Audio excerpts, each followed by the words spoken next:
O'lgan qarindoshlarini kiyintirib, xuddi tiriklarda yasantiradigan qabilalardan tortib, eriga aza tutish uchun o'zini olovga tashlaydigan qabila ayollari haqidagi bir qancha qiziqarli ma'lumotlarni bilishni istaysizmi? Unda ekran oldiga qulayroq o'rnashib oling va biz boshladik. Eslatib o'tamiz, videoni yosh bolalar, homilador ayollar va asabi chatoq insonlar ko'rishi tavsiya qilinmaydi. Chunki video ko'ngilni behush qilishi mumkin bo'lgan lavhalardan tashkil topgan. 10-raqam marhumlarni bezantirish. Indoneziyaning Taraya aholisi Sulawesi orollarida juda g'alati marosimni o'tkazishadi.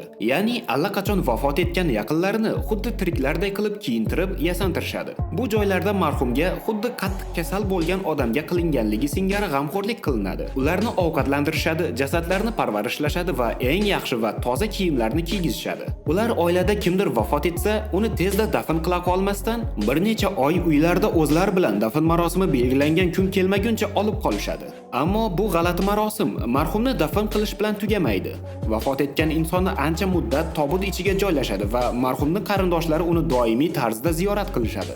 Ziyoratchilar marhumning kiyimlarini almashtirishadi, ustini tozalashadi va uning chirigan tanasini yemoqchi bo'lgan hasharotlarni olib tashlashadi. Ular doimiy tarzda o'tkazadigan bu marosimni ajdodlarga bo'lgan hurmat deb atashadi. Murdani parvarish qilish va bir-biridan qolishmaydigan dabdabali dafn marosimlarini o'tkazish Taraya xalqi uchun juda muhimdir.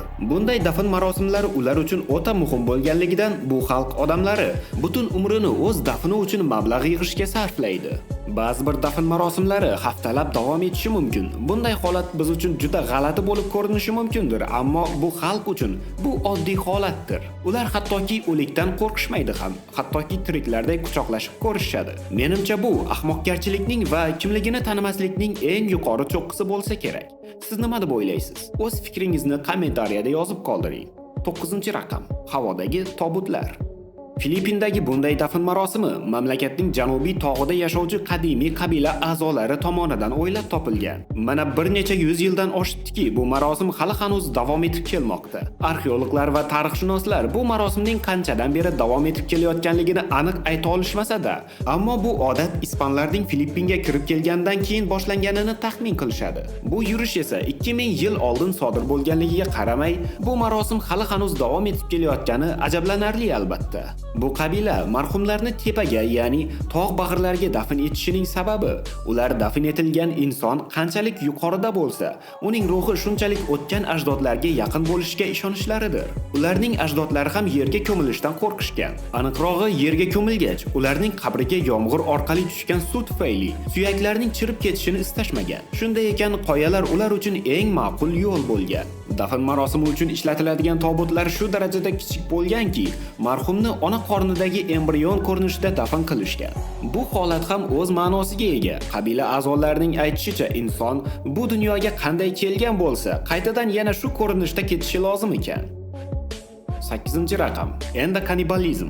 Bunisi endi dahshat. Bu marosim ancha qadimiy ritual hisoblanib, vafot etgan insonning go'shtini uning uchun aza tutgan har bir inson tanovvul qiladi. Bu degani, agar kimdir do'stining dafn marosimiga tashrif buyursa, uning go'shtidan bir parchasini yeyishga to'g'ri keladi. Menimcha bu dunyodagi eng jirkanch va ahmoqona dafn marosimi bo'lsa kerak, shunday emasmi? Biroq qabila aholisi bunday deb hisoblamaydi. Ularning fikricha, agar marhumning go'shtidan qancha ko'p yeyilsa, uning donoligiga va kuchiga shuncha ko'p ega bo'lishlari mumkin ekan. Yana bitta shunday kannibal dafn marosimini o'tkazuvchi qabila Papua New Guineada yashashadi va ularni Fore qabilasi deb atashadi. Bu qabilaning kannibalizm marosimi ancha vaqtdan beri avloddan avlodga o'tib keladi.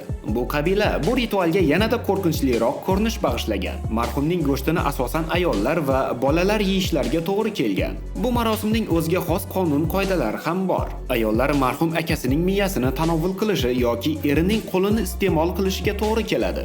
Bu qabilalar endokanibalizmni o'z qabilasida nishonlovchi yagona qabila emas. Amazonkada yashovchi Vari qabilasi bu ritualdan marhum tanasini ruhga aylantirish maqsadida foydalanishgan. Ularning fikricha, marhumning ruhi faqatgina uning terisi va go'shti butunlaycha ozuqaga aylanib yeb bitirilgandan keyingina ozodlikka chiqar ekan.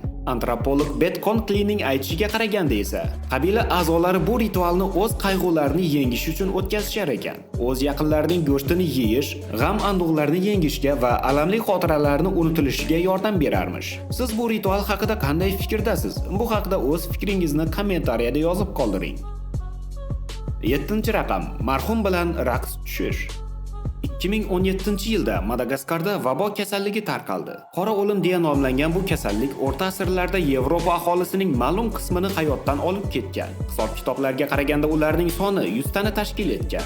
Vabo kasalligining keng tarqalishiga o'sha vaqtlardagi g'alati dafn marosimlari sabab bo'lgan bo'lsa ajab emas. Madagaskarning Malagasi hududida Famadixana, ya'ni marhum bilan raqs tushish marosimi mavjud bo'lgan. Marosim vaqtida marhumni qazib olishadi, matoga o'rashadi va uni qayta qabrga qo'yishdan oldin u bilan birga raqs tushishadi. Bu marosim bir necha soatdan bir necha kungacha davom etishi mumkin. Hech qanday himoya vositalarisiz o'tkaziladigan shu marosim tufayli ham kasallikning ketishi ancha qiyin bo'lgan. Vabo kasalligidan o'lgan odamlarni ham tinch qo'yishmagan. Ularni ham turli bakteriyalar va parazitlarga boy jasadini qazib olib, u bilan birga raqs tushishgan.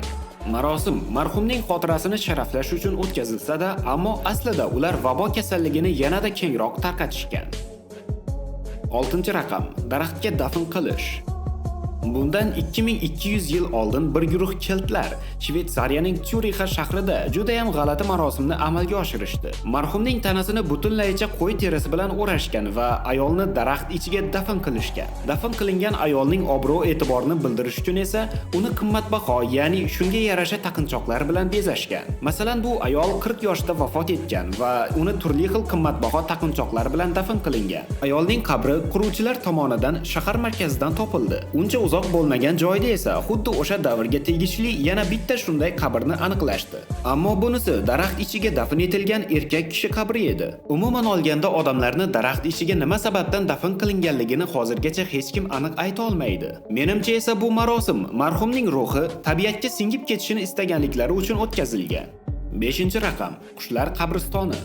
Tibetda esa boshqalarga o'xshamagan dafn marosimi mavjud. Marhumni qaysidir baland tog' cho'qqisiga olib chiqishadi va tanasini bo'laklarga bo'lib har yerga yoyib chiqishadi. Bu kalxatlar tanani yeyishi uchun qilinadi. Dafn marosimining bu turi samodagi marosim deb ataladi va uni asosan Xitoy va Mongoliyada amalga oshirishadi. Bu xalqlarning fikricha bunday dafn marosimi marhumga bo'lgan hurmatsizlikdan yoki uning yomon inson bo'lganligidan darak bermas ekan. Buddistlar orasida keng tarqalgan bu marosim vafot etgan insonning ruhi boshqa bir tirik jon bilan birga yashashi uchun o'tkaziladi. Bu xalq inson tanasini shunchaki bir oddiy qobiq deb hisoblaydi. Ular uchun eng muhimi bu insonning ichidagi ruhidir. Samoviy dafn marosimi quyidagicha amalga oshiriladi. Marhumni 2 kunga o'tirgan holatida qo'yishadi. Avval kerakli duolar o'qiladi, keyin esa murda yengilroq bo'lishi va uni qoyaga olib chiqish osonroq bo'lish maqsadida uni bo'laklarga bo'lishadi. Marhumning oila a'zolari uni har xil qo'shiqlar va do'mbira sadolari ostida marosimga olib borishadi. Belgilangan joyga yetib borishgach, kalxatlarning e'tiborini jalb qilish uchun u yerda olov yoqishadi. Murdani butunlaycha sochlardan tozalashadi. Tana qismlarini yanada kichikroq bo'laklarga bo'lib olovda pishirishni boshlashadi. Shu yo'sinda bu dafn marosimi o'z nihoyasiga yetkaziladi. 4-raqam, suv osti dafn marosimi. Aynan shu kunlarda Florida sohillarida o'zgalarga o'xshamagan g'ayrioddiy dafn marosimi o'tkazilmoqda. Bu dafn marosimini aytishlaricha Atlantida afsonalaridan ta'sirlangan insonlar o'ylab topgan ekan.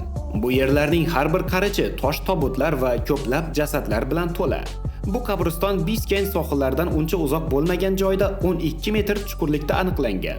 Bu turdagi marosimni Neptun jamiyati o'tkazadi va ular 1973-yildan beri shu ish bilan shug'ullanishadi. Guardian gazetasida yozilishicha, bu joy dunyodagi ilk suv osti dafn maqbarasi hisoblanar ekan. Ba'zida marhumning jasadini yoqib, uning kulini maxsus qutilarga solishadi va abadiy baliqlar bilan yashashi uchun suv ostiga ko'mib qo'yishadi. Hozirda bu qabristonda yana 125 mingta jasadga yetarli joy mavjud, biroq qabristonga yetib borish anchagina qiyinchilik tug'diradi.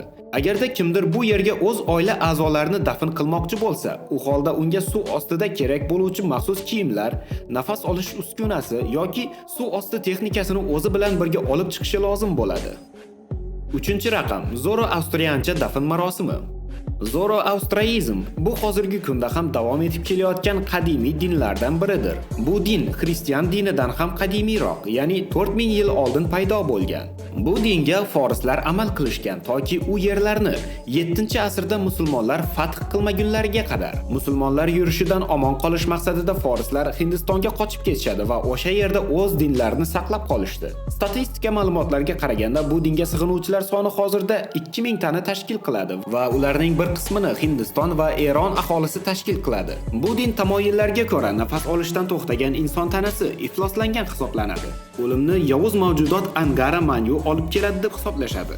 Qisqasi, o'lgan insonni ifloslangan deb hisoblashlari va Xudo yaratgan toza tabiatda endi uning ortiqcha bo'lib qolganligi sababli ular jasadni yoqishni, yuvishni yoki yerga ko'mishni noto'g'ri deb hisoblashadi. Buning o'rniga ular daxma deb nomlanuvchi ulkan tepalikka jasadni chiqarib, tanani qushlar yeyishi uchun quyoshga tashlab ketishadi. Bu ham xuddi samoviy dafn marosimiga o'xshab ketadi, ammo maqsadlar har xilligi ularni ajratib turadi. Bu marosim hozirda Zoroastrianlar yashovchi Mumbay shahrida keng ko'lamda amalga oshiriladi. Ikkinchi raqam ayollarni yoqish. Bu marosim hozirgi kunlarga kelib Hindistonda man qilingan bo'lishiga qaramay, ancha yillar oldin dafn marosimi vaqtida o'lgan erkaklarning xotini u bilan birga eri uchun tayyorlangan olovli tobutga tashlangan. Shu yo'l bilan er-xotinlar u dunyoda ham birga bo'lishlariga ishonishgan. Bu marosim o'z vaqtida bu xalq uchun o'ta muhim va o'z ma'nosiga ega bo'lgan bo'lsa-da, keyinchalik bu ritualning anchayin dahshatli ekanligini va buning qotillikdan boshqa narsa emasligini tushunib yetishdi. Umuman olganda eri o'lgan ayol boshqa bir erkakka turmushga chiqishi mumkin bo'lmagan. Eri o'ldimi, tamom. Xotinning bu hayotda yashashdan maqsadi yo'q deb hisoblangan. O'z eriga quloq solgan va unga itoat qilib yashab kelib, so'nggi yo'lga ham u bilan birga ketgan ayolni haqiqatdan ham itoatkor ayol deb hisoblashgan. Bu marosim o'tkazilishi xuddi o'rta asrlarda jodugarlarni qatl qilishdagi marosimga o'xshab ketgan. Hisob-kitoblarga qaraganda 15-asrdan 18-asrgacha har yili o'rtacha hisobda 1000 ta ayol yoqib yuborilgan. Bu turdagi marosim Britaniya Hindistonni bosib olganidan so'ng 1850-yilda qat'iyan taqiqlab qo'yildi. Britaniya hukumatı bu marosimni o'tkazmoqchi bo'lgan har bir fuqaroni dorga osish bilan jazolagan. Birinchi raqam munchoqlar. Janubiy Koreyada hozirda marhum oila a'zolarining qoldiqlarini taqinchoqqa aylantirish marosimi mavjud. Ular marhumning kulini olib, uni yashil, pushti va qora ranglarga bo'yashadi. Keyin esa bu taqinchoqlarni maxsus idishlarda yoki shishali konteynerlarda saqlashadi va uylarda dekorativ jihoz sifatida saqlashadi. Bu turdagi marosim paydo bo'lganligiga hali ko'p bo'lmagan. Bu ish bilan shug'ullanuvchi Bunyan kompaniyasi bosh direktorining aytishicha, har yili 500 ta marhumlar taqinchoqlarini ishlab chiqarishar ekan. Bu xizmatning bahosi esa $1000 bo'lib, yildan-yilga bu turdagi marosim ommalashib bormoqda.